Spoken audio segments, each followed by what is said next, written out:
Well, it's great to be here at RAF Coningsby in Lincolnshire, and we're making an incredibly important announcement today. We're one of the few countries in the world that has the capability to build technologically advanced fighter aircraft. That's important because it means we can keep the country safe from the new threats we face. It also adds billions to our economy and supports tens of thousands of jobs across the country, but it's also good for our international reputation. And today's example, today we are partnering with Italy and Japan, two of our closest allies, to build this next generation of aircraft that's going to keep our country safe, and it's something that we can all be very proud of. So the government is always going to try and act fairly and reasonably, and that's why we accepted in full the recommendations of the independent bodies that advise a government on the appropriate levels of pay in the public sector.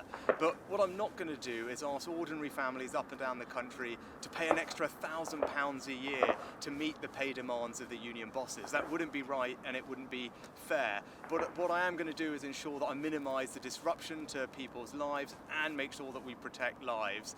And that's what we're working on right now with resilience and contingency plans, but also looking at tough new laws which will help us do that. But you're right, we're here at an RAF base today. I had the opportunity to say thank you to some of our armed forces personnel, because many of them are going to miss Christmas, to help us deal with the disruption from strikes, whether that's manning border posts or driving ambulances, and we all owe them an enormous debt of gratitude. Okay, what new laws, Prime Minister? Do you have any details or timings? No, we're looking at everything right now at pace, but my priority is going to be to protect lives and to minimise the disruption on people's lives. So the government is trying its best to act reasonably. That's why we've accepted in full the recommendations of independent bodies who make the recommendations to the government about pay settlements in the public sector.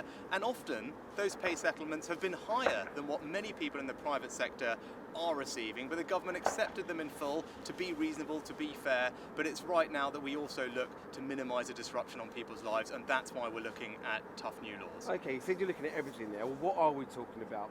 It was widely briefed to the press that you could be looking at emergency workers end up like the police being banned from strike action. Yes or no? Is that on the table? So I'm not going to get into the details now. We're looking at all options, but what I can say is my priority is to always be reasonable, and that's what we're going to continue to do, but also to make sure that we can protect lives and minimise the disruption to people's lives. That's my focus, and that's what we'll work on doing. Okay, lastly, there's new banking rules being unveiled today to cut red tape introduced after the financial crisis in 2008. There are people out there who are going to say, look, this is a Prime Minister who used to work for investment banks, now making life easier for investment banks. Are you being reckless here? No, the UK has always had and always will have an incredibly respected and robust system of regulation for the financial services sector. Of course that's the right thing to do, but it's also important to make sure that the industry is competitive. There are actually 1 million people employed in financial services, and they're not just in London and the city, they're spread across the country in Edinburgh, in Belfast, in Leeds, in Bournemouth, and we want to make sure that we can continue creating jobs across the United Kingdom. Today's reforms will mean that the industry remains competitive, we can create more jobs, but of course this will always be a safe place where consumers will be protected. Thank you very much, Prime Minister. Fantastic. Great.